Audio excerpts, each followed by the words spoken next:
Please. Thank you very much. Let's check everyone can hear me. Hear me at the back. Thank you very much. So thank you for coming. This is the kind of after lunch graveyard slot, and I'm really appreciative that you've shared some time with me, and I hope it will be worthwhile. I will be doing my very best to keep you interested for the next half an hour or so, and if not interested, at least awake would be good. So delighted to be here, and I should start by introducing myself a little bit more fully. My name is David Holmes, and in my paid job I am the proprietor of a care and support organisation called Peak 15, which is a role that I've been fulfilling for about 25 years. We're an organisation that supports people with what one of our guys calls different abilities. And we operate a range of support services, from traditional residential care through to supported living through to community services, and actually we have a number of ancillary businesses too, which reflect a kind of strategy of diversification. So we have a property maintenance company, and we have a garage, and we have a company that's developing some radical software and all sorts of things.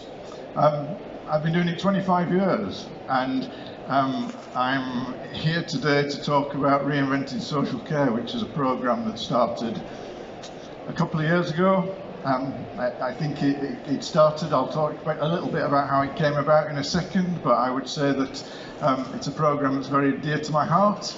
Didn't have to do it voluntary, just did it because I think it's important. And I'm going to talk to you a little bit about that in due course. Where did it come from? It came from a period in 2020 when I was chair of SCA Care Association.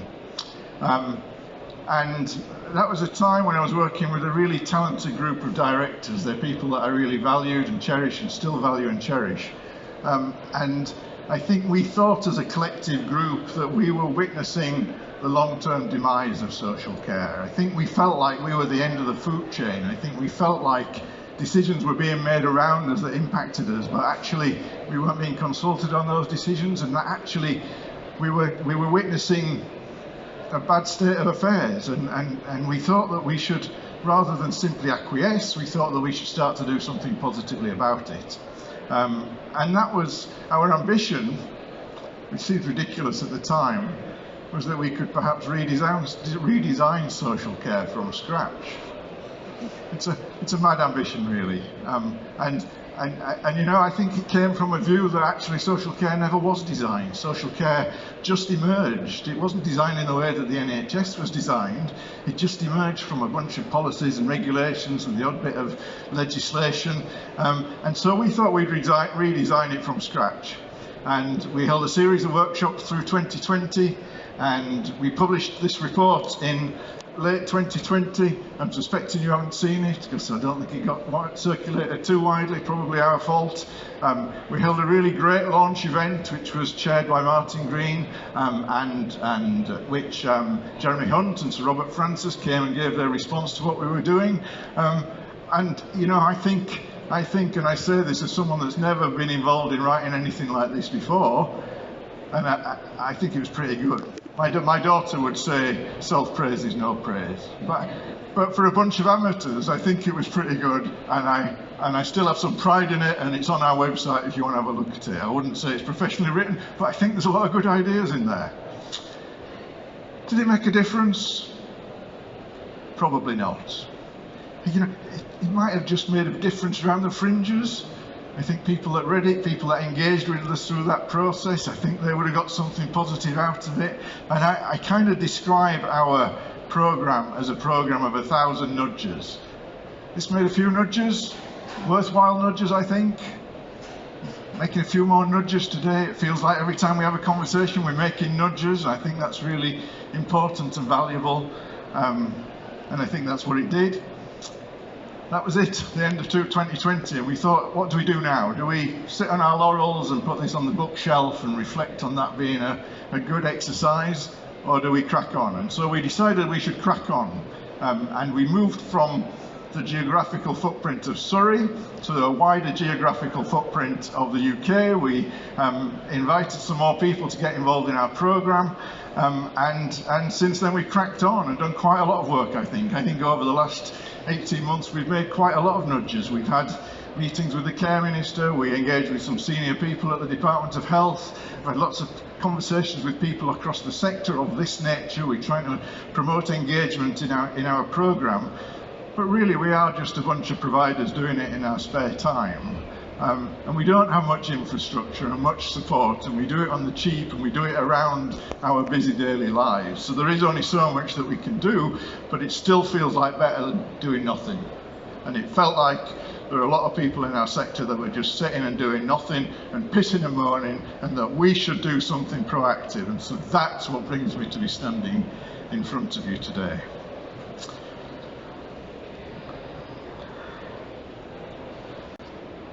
So that's what we did. We got together, we started to take a helicopter view of the sector, and we tried to get out of the mire. And I'll come and talk to you a little bit about our work in a while, but the first thing I want to say at the very outset is how great social care is.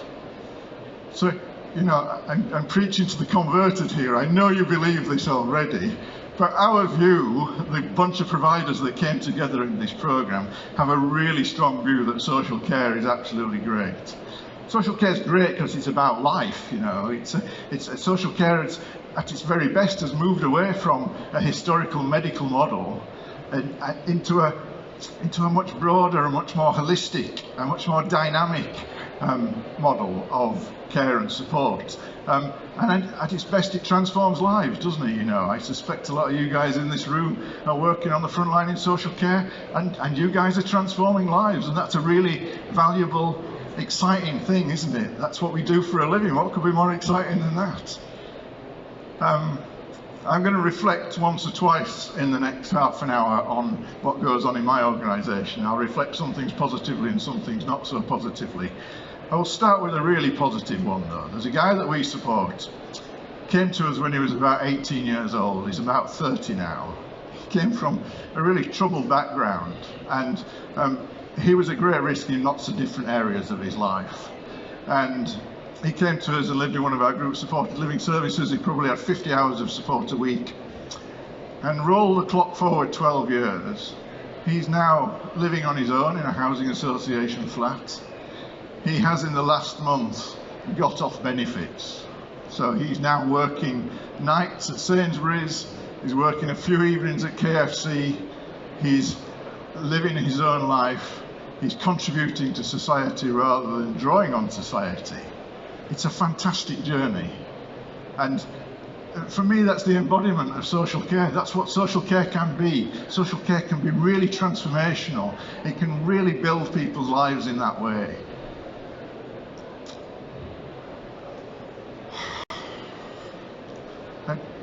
I mentioned moving away from the old medical model. I should just, as a little aside, express a concern, you know. So there's a lot of transformation work going on at the moment. We've just had a white paper about integration. That integration white paper has set up the integrated care systems. Integrated care system in Surrey is really health dominated. I'm really fearful about social care in that context. I just mention it as an aside. Why now then? So why would we be having this conversation in the here and now? I would say that Reinventing Social Care is a product of its time. And my observations over the last 15 years is that our sector has moved from a good place to a dark place. In Surrey, I can tell you that learning disability services have been cut by about 25% in real terms over the last 15 years. And I would say that the rot started in around 2007, 2008, and it started with David Cameron's government. And it started by that government making cuts to local authority funding. And it made those cuts in two ways, actually. It made cuts of direct government grants, but it also restricted the ability of local authorities to raise council tax in any meaningful way. And so local authorities were placed in a real bind at that time, and they absolutely have my sympathy for that.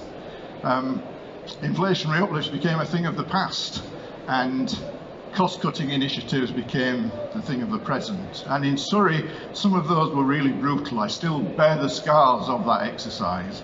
And I can tell you that on one occasion, Surrey came demanding in-year rebates, and I paid £100,000 back to Surrey County Council to stay in business. Surrey County Council had a policy which determined that old people, or people when they reached 65, no longer had a learning disability and really ought to be in older people's services. And I can remember one individual from commissioning in Surrey standing in front of us on one occasion, a room full of about 100 providers, and he said, what we really want to do is reduce the number of providers to about 25 so that we can manage you better. It was horrible and shocking. We went through some really difficult times. And you know, I say that knowing that people that worked at Surrey County Council were generally good people. Those councillors were generally good people.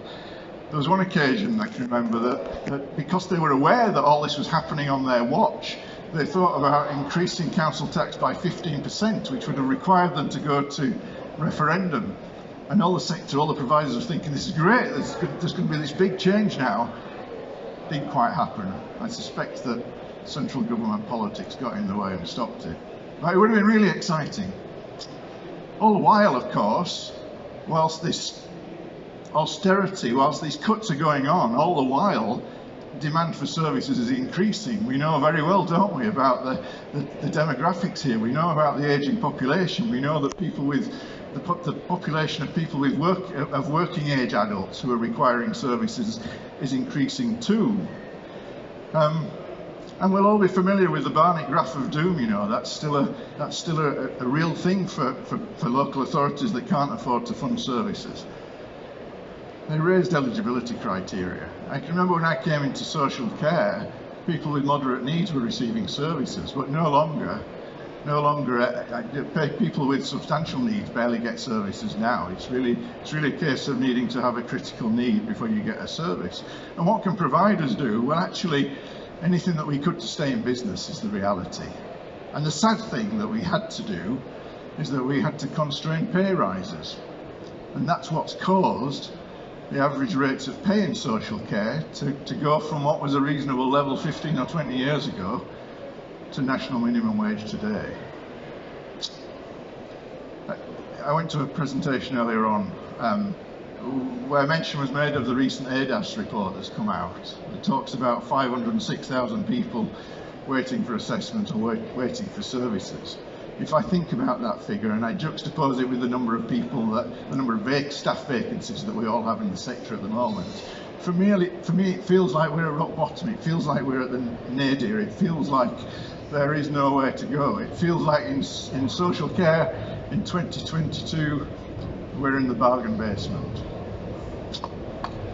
Think about that against where I started, which was by saying how great social care is. Social care is great, but somehow we've let it get to that position. For me, that feels like a real tragedy. So how's it happened? How can it be that in 21st century, UK, 6th largest economy in the world, how can it be that we've allowed social care to fall into that position? I think there's a number of reasons, and this slide highlights 4 of them. I will come on and talk about the value of social care. It feels to me that social care is undervalued, and I'll come and talk about that in a bit more detail, because I think that's a really important issue. But I think we'd all agree that whereas the NHS is held out as this national treasure, social care is kind of the dodgy uncle of the NHS. We're the second-class citizens. And it's really only when people come into contact with social care that they start to understand how great social care can be. Secondly, I would say because society doesn't value social care, then it's not valued by politicians either. So it never hits the political radar in any big, meaningful way. I know what you're thinking. There's been a couple of white papers recently. I'll come on and talk about that. But over the last 15 years, whilst the rot's been going on, barely any interventions have been made in social care at all, and that's a real tragedy. It was really interesting last week, or earlier this week, somebody mentioned Jeremy Hunt being interviewed by Andrew Marr this week. I don't know if any of you saw that, but Jeremy Hunt was making a very clear and transparent admission that he failed social care in his time as Health Secretary. And he was in that job for 6 years. So there's 6 years out of the 15 years that I'm talking about when the Health Secretary is admitting that he didn't do the things that he ought to do with social care. And he's a man I don't want to criticise, actually. I think he genuinely cares about social care, and I think he's a man of integrity, but clearly whilst he was in post, didn't do what was required. So I did mention the 2 white papers that there have been recently, and I have mixed views. So I think that the putting people at the heart of social care had some good principles involved in it. I think the money went to the wrong place. You know, I think putting the money into supporting people to keep their inheritance at a time when social care is in such crisis is misguided. I think the money should have gone to the front line. And I've already kind of alluded to my concerns about the integration white paper. I fear for social care in a health-dominated integrated care system. Thirdly, there's the question of whether the sector has done enough to help itself. We met with Gillian Keegan recently, and she was very clear that she thought we hadn't, and I share that view. I think our sector has not done what it could have done, and I say that advisedly. You know, I think our sector has some really fantastic representatives. I see Martin Green and Vic Rayner and Nadra Ahmed, and they're impressive people who are doing great work, and I really fear where the sector might have gone without the roles that they've played over the last 10 or 15 years. But the reality is that even under their watch, the sector has gone to the bargain basement. So for me, that says something. It says that as a sector, we've not been helping ourselves, and that's not surprising, is it? You know, if you think about all the different representative bodies that we have as a sector, if you think about the way that the Care Providers Alliance works, Care Providers Alliance is just what it says. It's a loose alliance of a bunch of different entities coming together, each with their vested interests. It's not an entity that has any infrastructure, or it's not doing any meaningful policy work. It's not advocating on the part of the sector in a really structured way. I think there's tons that we could do better as a sector. There's stuff we also could do for ourselves, you know. We should be coordinated better. We should have people visiting schools. We should be better at sharing best practice. We should be promulgating all the good news stories better, shouldn't we? We should be better at using social media. We should be better at all this stuff. But primarily, I think we should be speaking with one voice. And at the moment, we don't. At the moment, we speak with 10 voices. And if you're in the government making policy and you're hearing those 10 voices, what do? You take no notice of any of them. I feel really strongly we have to be speaking with one voice, and I'm lucky enough to have been invited to the Care Providers Alliance meeting next week, and I'll be making this point really strongly to them. I think there's a responsibility at the Care Providers Alliance to bring our sector together, to shape the policies that we want to see, and for us to take that proactively to government. So long we've been passive, responsive. We need to get on the front foot, we need to be positive, we need to be aggressive, we need to be taking the messages forward.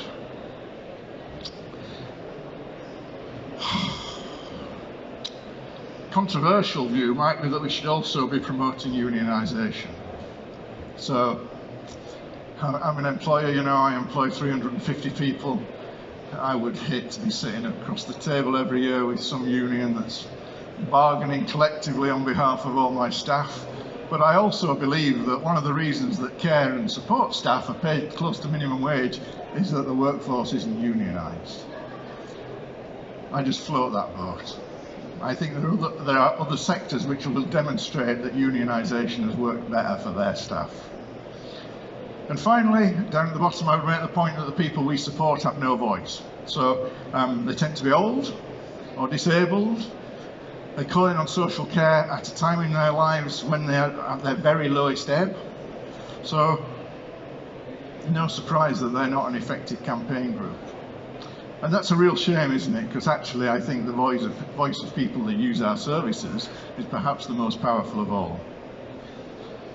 The view of the Reinventing Social Care programme is that all this can change, and that we can reverse each of these factors. There is work that we can do to ensure that social care is valued. I'll come on and talk about some of that in a second. There are enough of us to attract political attention, you know. There are 1.2 million people working in social care. There's another million people being supported by social care. There's all their friends and families. I reckon that all the people with a foot in social care probably adds to 5 or 6 million people. 5 or 6 million people, think about that. Is that not enough to exert a bit of political pressure? So why hasn't it? Where's the political pressure? It's not there because we've never organised ourselves to put it in one place and bring it to bear. We should. I think we could have one strong body representing our sector. I think it's really important. I think we need to speak with one voice, and I think we need to be facilitating the people that we support to speak with a voice as well. I think they are the most powerful people in making change happen. And I think that if we get that right, we can start to leave the nadir behind. We can start to move up the curve. We can start to move up the escalators. I'd be really excited to see that happen. How do we change direction? So, Reinventing Social Care has been pondering this for a couple of years now. We've developed a vision, which is a provider vision. It sits on our website. I'd be interested in your thoughts and observations if you take the time to have a look at it. We've developed a bunch of policy proposals. It's quite a lot, too many, I would say. You know, if you're trying to promote policy, you don't want to be trying to promote 20 policies at once.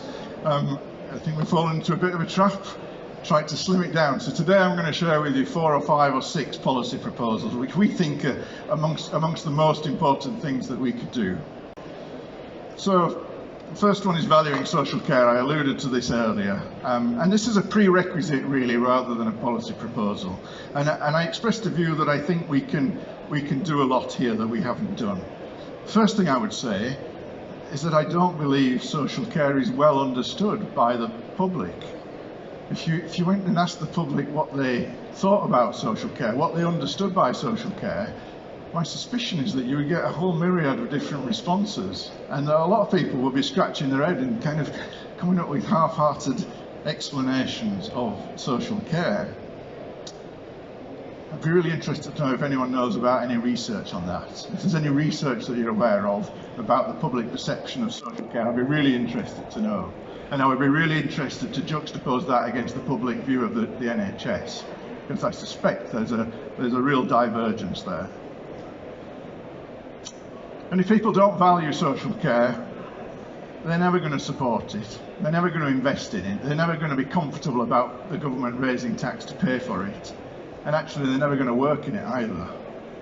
So for me, this issue about social care being valued by the public is paramount. Social care has to sit in the hearts of the public in the way that the NHS sits in the hearts of the public. And we need a shift. And how do we shift it? Well, there's a whole bunch of things. Some of them are a bit countercultural in social care. So I would say that the first thing is about the experiences of those people that use our services. I think word of mouth is best, you know, and it pains me to hear that 506,000 figure, because actually that's 506,000 people that are going to be saying bad things about social care because they can't get an assessment, they can't get a service, they already think we're crap. You know, that's a tragedy, isn't it, that all those people think social care is rubbish. Actually, I want the people that utilise social care services to have great experiences and to talk very warmly about it, and I want us to be encouraging them to talk warmly about it. Second thing's PR. So PR is a bit countercultural in social care. PR, that's what those guys up the city do, isn't it? It's all spin, PR. I think it's really important, actually, and I think we need to take it seriously. I think we ought to have a singular body. It might be the Care Providers Alliance, who knows? I think we should be investing as a sector in PR in a very united and unified way. And I think we need to have a programme which is coordinated and consistent and runs over months, runs over years, not months. I think social care has actually been shown in a very positive light through COVID. I think there's been some good press. I think we have to build on that, and yet we're not doing. We're moving on from COVID now, and all that good work, it feels like it's just drifting away, it feels like it's draining away. I wish we'd just get the grip of it and build on that and be really positive about social care. And I think it's PR, and I don't think we should be cynical about PR. The third thing, which is also something that people view cynically sometimes, is rebranding. And rebranding has been mentioned in social care on a number of occasions over a number of years. I think I used to be a cynic about branding until I rebranded my own organisation. So my organisation was called Ashcroft Care Services from its inception in 1993 until last year. Ashcroft Care Services always sounded like some twee old person's home that was stuck in the 1980s. I never liked it. We were never an old person's service. We were always a progressive learning disability service, but it felt like there was this real disconnect between what we were called and our logos, you know, which was some little crappy cottage picture, you know, and it felt like there was a real disconnect between that on the one hand and the progressive care, the progressive support services we were trying to develop and promote. And we did an exercise to establish whether we should rebrand. We surveyed our staff. It was 50-50. Some of the long-timers were just mortified at the prospect that we might change our name. But we went through a really exciting exercise, and we tapped into this worldwide community of creative people, and they came up with 300 possible names for our organisation. And the one that stood out to me was Peak 15. And Peak 15 doesn't sound like a care organisation, so that was a tick in the first box for me. The second was that Peak 15 was the original name of Mount Everest, and so it started to kind of conjure up these images about the challenge, about the journey, about going up the mountain, you know, and that's much closer to what we're about as an organisation. We reran the survey recently, and this time, rather than 50-50, the answer was 95-5. So my staff, in entirety almost, are on board with this rebranding. I think branding is really important. I dislike the social care brand. I dislike the words, actually. You know, it feels like social club or social security. I just don't like the word. I would love to see it go. And amongst our group, we've had some contentious discussions about this. Some people want to see it go, some people want to see it stay. I think it should go. We came up with life care when we wrote the original report. I still quite like life care. You know, not everyone does. I think it's better than social care, though. And I think we could, as a sector, we could come together and have some debate about this. And it'd be really interesting. And it would be really stimulating and engaging and exciting. And that's what I think we should do. Okay. So if valuing social care is a prerequisite, we've then got to make some significant changes to make it better. And the first one, and the most important from my perspective, is placing people at the heart. Placing people at the heart of social care is essentially the name of one of the white papers. It doesn't do it. The placing people at the heart of social care white paper doesn't place people at the heart of social care. And the reason that people are never at the heart of social care is they exist in this conflicted system where local authorities have the power. Local authorities have this balance to make. They have to balance their duty to balance their books with the duty to provide care services for the people in their authority areas. And those councillors don't like to go bankrupt. So balancing the books always wins, and that's why those eligibility criteria have risen. That's why there's so much unmet need. People suffer, and that's because people have no power in the system, and they have no power in the system because the system treats them really badly. You go and interview people who are trying to access social care services, they will tell you how badly they're being treated. The system's paternalistic. I think it's quite offensive, actually. You go and knock on the door and say, "Can I have an assessment?" and they say, "Eventually." You know, I think it's a paternalistic system which treats people badly. And I want to see that change, and I don't think that can change whilst the local authorities have all the power in the system. I think that there needs to be a new entity. My colleagues in Reinventing Social Care think there needs to be a new entity, and that new entity needs to be a champion of the people.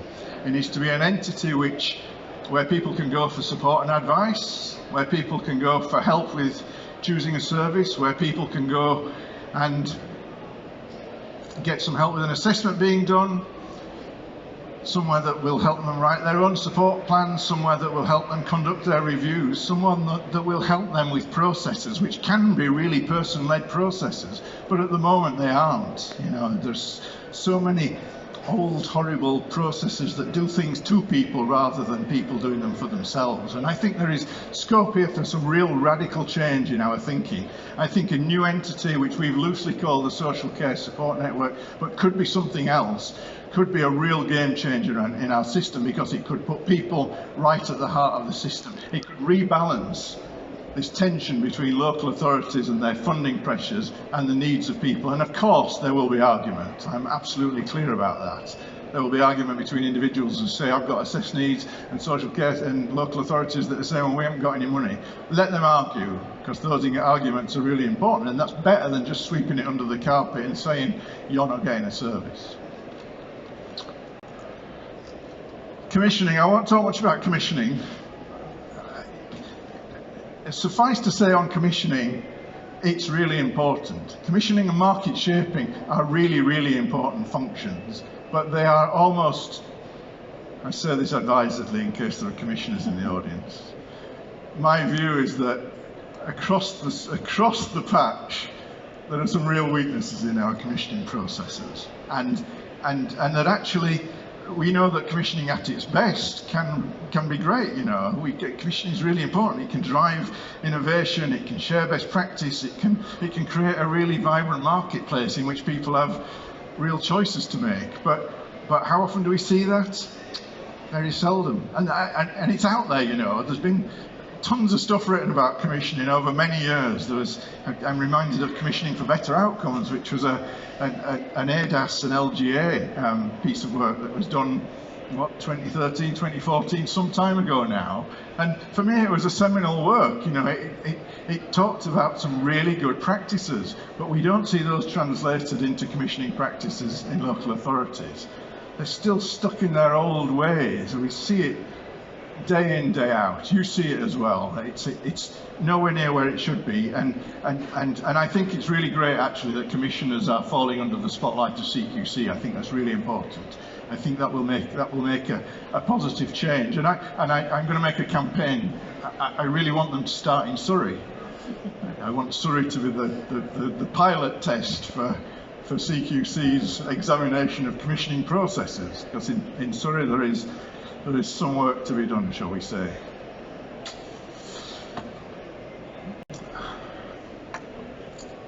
So, closing the gap for people with working age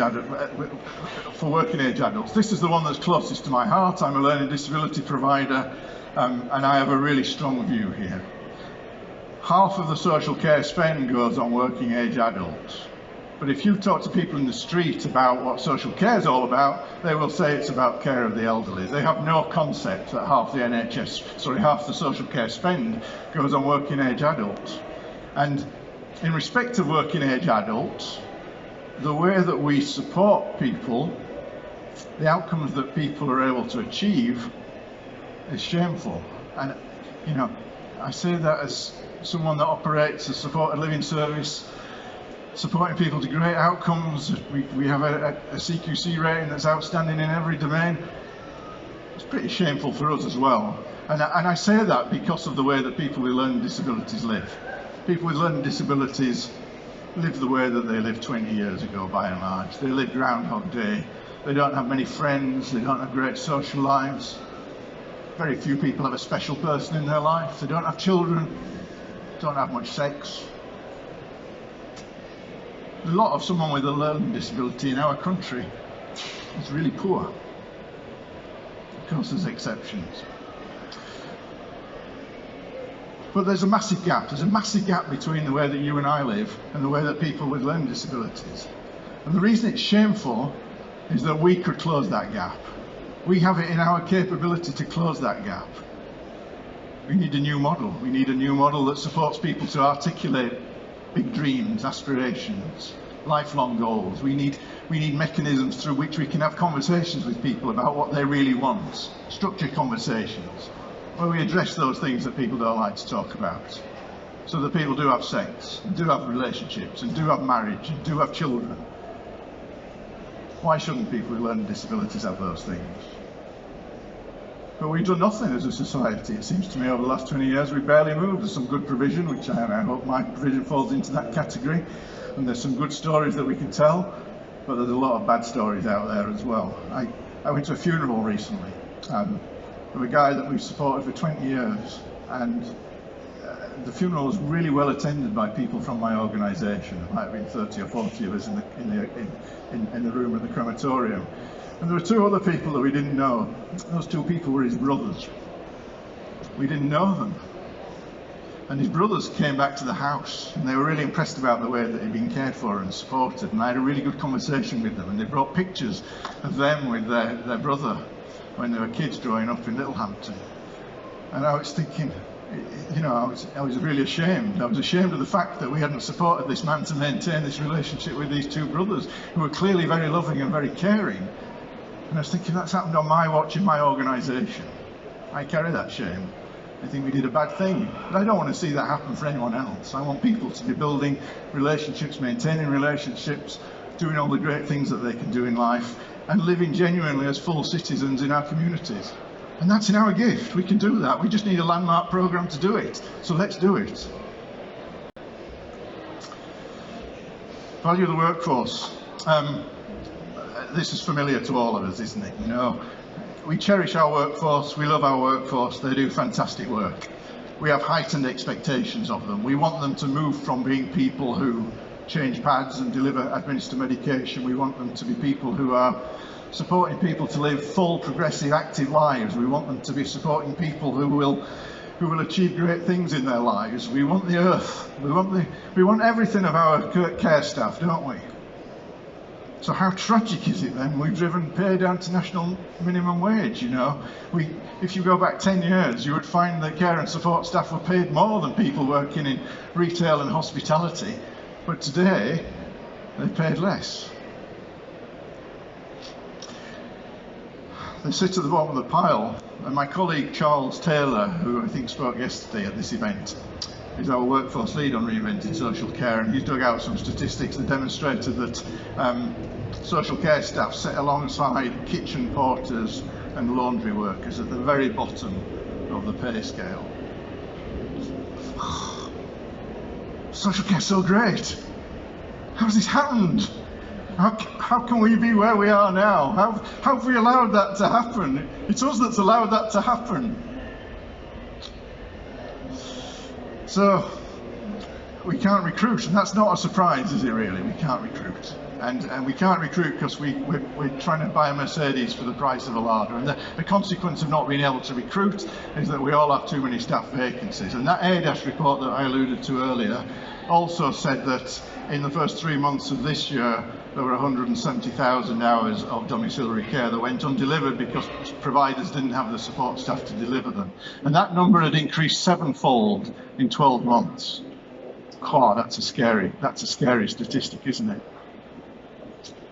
So we can't recruit people. And what does it mean? It means we're compelled to recruit from around the edges. We recruit people who are earning a second income in a family or have taken early retirement. We recruit people who just entered the country for the first time and probably can't get a job anywhere else. You know, that's what we do. We recruit around the edges. But we want a Mercedes. We want people who are counsellors and educators and motivators, and that's what we want. But we recruit around the edges because we can only afford to pay national minimum wage. For me, that's a real tragedy. I know I'm preaching to the converted. I know you agree with these points. It's self-evident, isn't it? And we know that pay is not everything in social care. We know that the other things are important about employment too, that it's important that people have career paths and training and development, and that they're accredited and that they've got nationally recognised qualifications. I think those things are really important too. But here and now, pay is top of the list. I read The Guardian yesterday. The Guardian said 2 things yesterday I thought were really interesting. One was that inflation's at 9%. So you're on minimum wage and inflation's at 9%. Second thing I read was that for the first time ever, the number of job vacancies has outstripped the number of people looking for a job. God. So I'm on minimum wage, working for David Holmes at Peak 15 on minimum wage, not much more than minimum wage.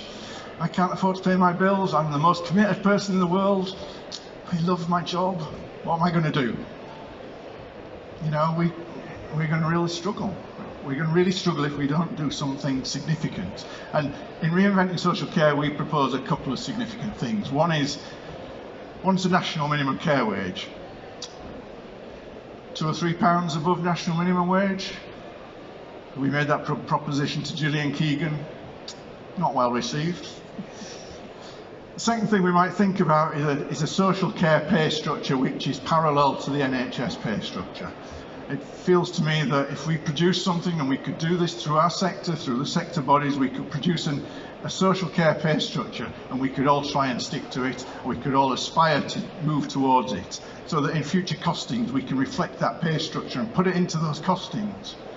So that in the current cost of care exercise that's coming off the back of the white paper, those could be the costings that go in. I kind of benchmarked what I reckon my staff would set on a parallel structure to the NHS structure. And I reckon they're about grade 3 or grade 4 on that structure. Grade 3 or grade 4 in the NHS pays £21,000 to £25,000. My guys get about £19,000.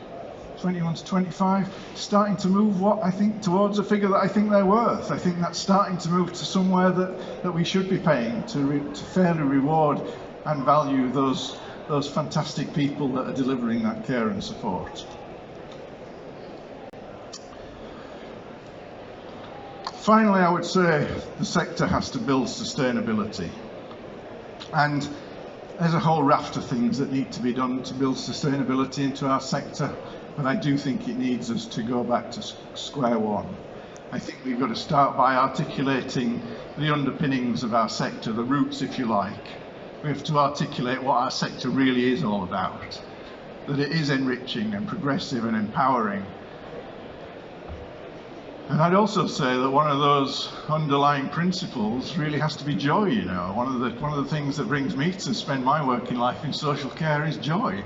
It's the joy that I get from seeing the achievements of the guys that we support. It's the joy that I get from seeing the progression of our staff. It's the joy that comes from knowing that I had a little part to play in all that. I think it's okay to reflect joyously on the work that we do. Social care has to be joyous.